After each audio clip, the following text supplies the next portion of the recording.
night on the south today. A new report warns more than half of Christchurch's waterways don't make the grade. Southland celebrates as 22-year-old track cyclist Corbin Strong wins Commonwealth gold. And a Dunedin man shares his passion for exercise as a way through tough situations.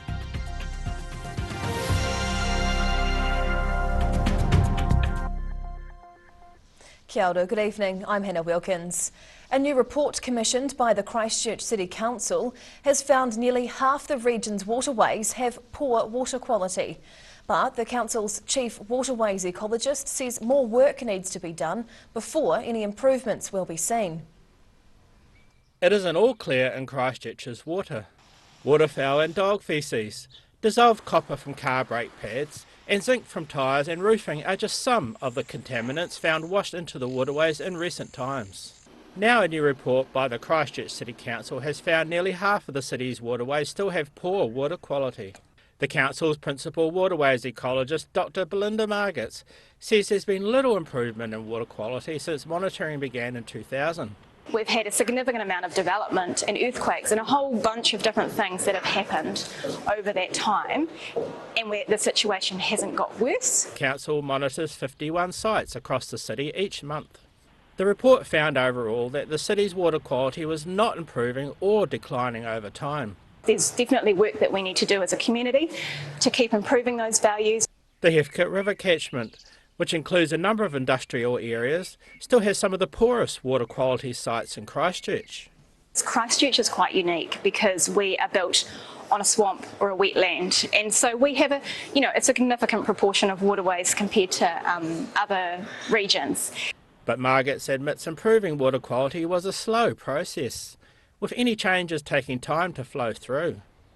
In Christchurch, the South today.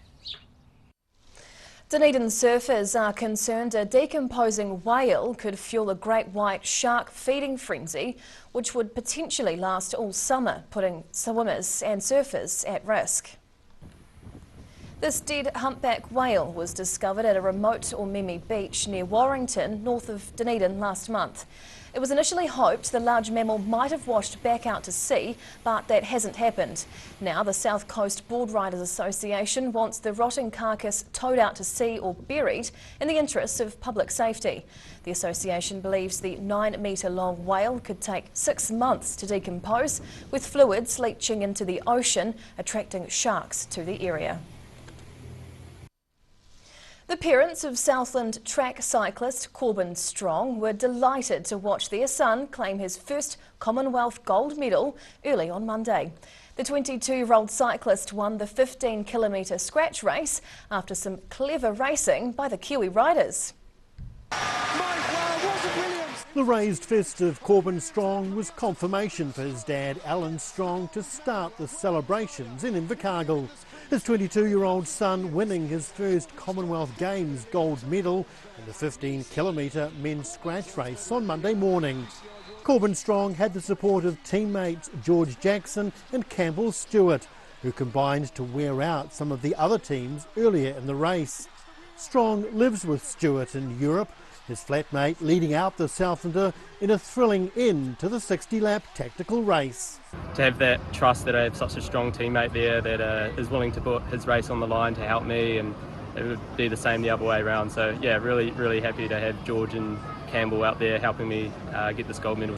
Strong then returned the favour early this morning, New Zealand time, in the gruelling points race, supporting teammates Campbell Stewart and Aaron Gate to silver and gold medals respectively. New Zealand's track cycling team have had a very successful games, winning 13 medals, with Strong proud to be part of it all. Yeah, I'm really thankful to have this opportunity to come to London and represent New Zealand. It's an absolute dream, and yeah, I'm just relishing every moment and every opportunity. So it's really cool to go out there and have a good race and represent my country the way I did. The cycling action now moves to the road along with mountain biking events. From Southland, the South today. A third case of monkeypox has been confirmed in New Zealand. The Ministry of Health says the infected person recently returned from overseas.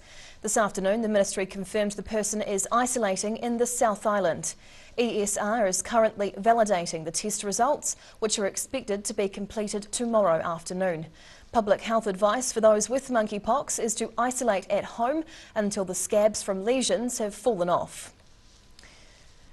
Dave Parker's had a tough few years. His wife died, leaving him as a solo parent looking after 3 daughters. Then he needed a hip replacement and was lastly diagnosed with a neurological condition. Multiple sclerosis caused many parts of his body to fail, including some brain function and temporary blindness. But Parker found something he credits with saving his life. In just under a decade, Dunedin man Dave Parker lost his partner to suicide, was left to raise 3 daughters and was diagnosed with multiple sclerosis after having a hip replaced. He found there was one thing which helped him get through: exercise. It might not have actually saved my life, but it certainly saved me from a fate worse than death, I think. I'd be sitting on the couch. I wouldn't be doing the things that I'm doing. I'm out doing stuff in the community now and, able to partake in life. When his multiple sclerosis symptoms got bad, he had to give up the management job he was in.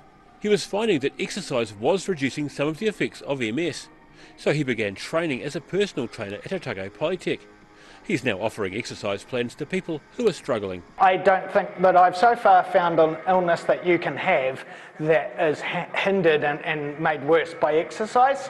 Everything that I've seen, exercise makes any illness better. He says exercise has helped as his brain is rerouting signals. He says his vision has improved, along with his balance and coordination. In Dunedin, the South Today. Whai Yakane, still to come on the South Today. Central Otago firefighters prepare to tackle the Sky Tower challenge by conquering a local landmark. And the Gore Grizzlies welcome junior teams from across the South on the ice.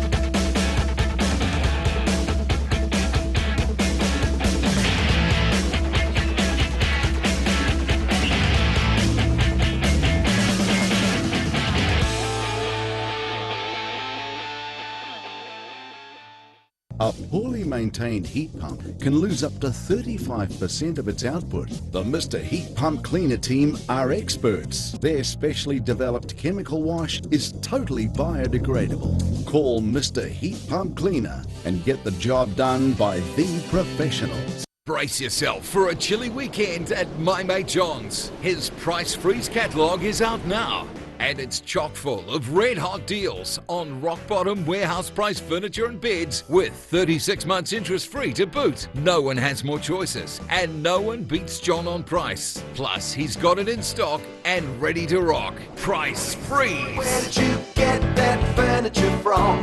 Stafford Street and My Mate John.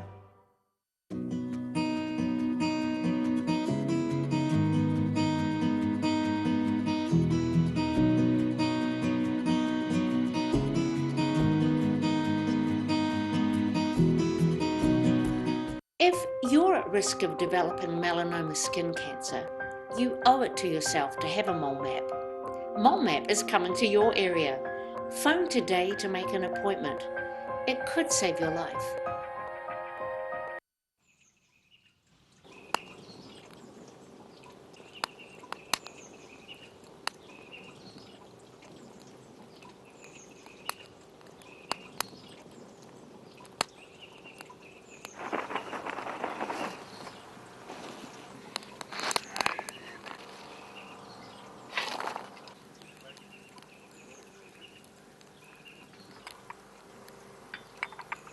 Shall I make some scones?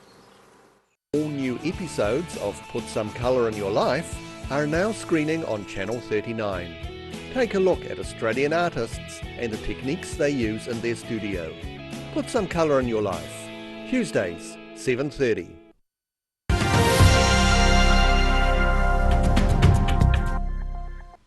Tēnā koe, welcome back. A group of firefighters and even a local mayor are getting in shape by walking the stairs in the Clyde Dam once a week.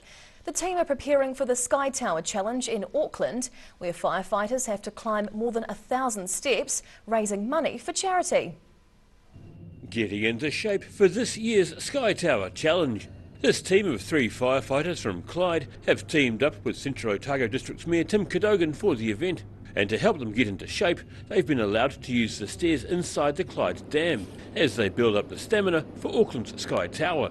Station Officer Tim Paulin says they're enjoying the camaraderie in the lead up to the actual challenge in November. It's a good thing to do. We do get together and have a good yarn. It's a bit of a well-being night for us every once a week. There's just 159 steps at the Clyde Dam.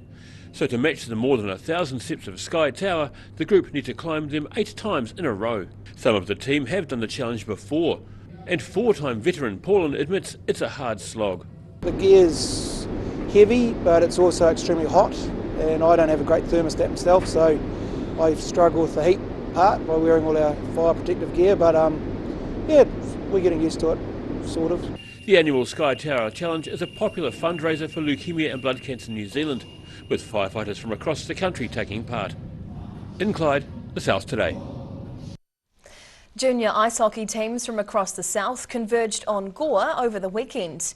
And local club, the Gore Grizzlies, were ready to welcome the visiting teams in true ice hockey style.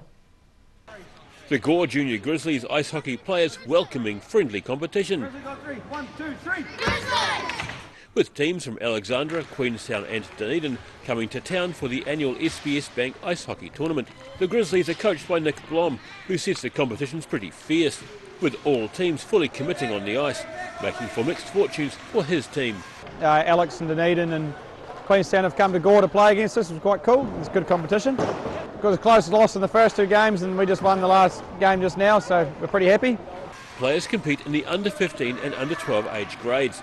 However, the younger competitors usually play on a third of the ice. This tournament was Blom's first year coaching the younger players and says the kids are really listening and keen to play better hockey. In Gore, the South Today. And now recapping tonight's top stories on the South Today. A new Christchurch City Council report warns that more than half the region's waterways aren't up to scratch. Southland celebrates as 22-year-old track cyclist Corbin Strong wins a Commonwealth Games gold medal in the scratch race. And Dunedin man Dave Parker is putting handling illness and tough situations down to good old-fashioned exercise. And now a look at what's happening in tomorrow's ODT, and we welcome the Deputy Editor Craig Page. Kia ora, Craig.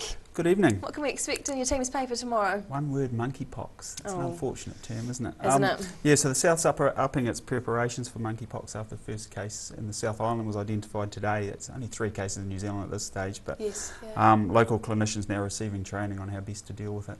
Good. Yeah, I mean, there's no evidence of community transmission at this stage as well, so I guess we haven't got too much to worry about, but some preparation's about key. COVID too. Yeah. So, Yeah, true. Bird photos, we've got a lovely photo of a leucistic silver eye, or wax eye as some people refer to it. Stephen Jackery disappeared for most of the day and came back with an outstanding photo, so we'll let him off with that. Yeah, it's surfaced in someone's Dunedin garden. Doc's saying it's quite it's really unusual and possibly the first time that it's been discovered in that type of population of birds. So, okay. Yeah, really brilliant. spectacular photo. That. It looks a bit like a canary, I thought. But hey. Cute. Yeah, our fresh food pages as well. We're looking at the annual food celebration Dine Dunedin, which is being held this month. It's all about identifying what people identify as the taste of Dunedin. They're aiming to create a 4-course meal around that. So it's going to be some interesting interpretations of it, I suspect. Yeah. And Commonwealth Games in our sports pages, plenty of that as well. It's all about Elise Andrews, really, who spent time at Mount Aspiring, 3 golds and a silver. Stunning performance. Yeah, 4th New Zealander to claim 3 golds at a Commonwealth Games, so amazing effort. Brilliant. Oh, we look forward to reading all of that in tomorrow's paper. Thanks, Craig. Cheers. And time now for a look at the weather. The South Today weather, proudly brought to you by MoleMap, the skin cancer detection specialists. Looking at the situation, a strong westerly air stream will continue to blow over the South Island for the rest of the week, with more rain to the west and gales on the south coast. Heading to the top of the South Island, gusty westerlies up top, with Nelson looking mostly fine, heading for 16. Greymouth, windy and cloudy with a high of 14, while Christchurch can expect nor'westerlies and a high of 17 degrees. Travelling to South Canterbury and North Otago, cloudy with fresh nor'westerlies through here tomorrow. Ashburton gets up to 17, while Timaru and Oamaru can expect a top temperature of 16 degrees. Westwards now to the Central Lakes, and there's gusty nor'westerlies and a chance for rain up and over to the left as Wanaka heads for 12 and 10 for Queenstown, but Alexandra looks dry and windy tomorrow, along with a high of 13 degrees. Heading further south, a few showers and strong westerly winds set up shop tomorrow right across the board. Balclutha, Gore and the Catlins are all heading for a high of 13 degrees. And down to the deep south, showers tonight in Invercargill with strong westerlies and a low of 10. Those gusty winds will stick around for at least another day, with a few showers tomorrow, a low of 10 and a high of 13. And Thursday's looking overcast with rain and nor'westerlies getting to gale force late in the day. Again, a low of 10 degrees, that's 3 from 3, and up to 14 degrees as the high. And lastly, heading to Dunedin, becoming fine tonight as the winds ease, dropping down to 10 degrees. Tomorrow will be cloudy with sunshine at times and fresh gusty nor'west winds. Expect a low of 8 rather, and a high of 15.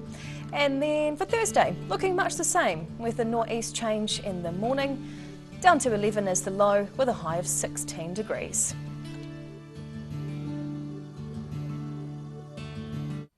And that's the news this Tuesday. For the latest news and videos from the southern region, head online to odt.co.nz. And you can follow Channel 39 on YouTube to catch our news bulletins on demand.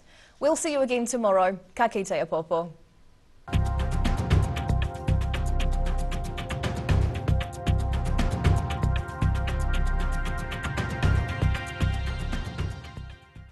Public interest journalism funded through New Zealand On Air.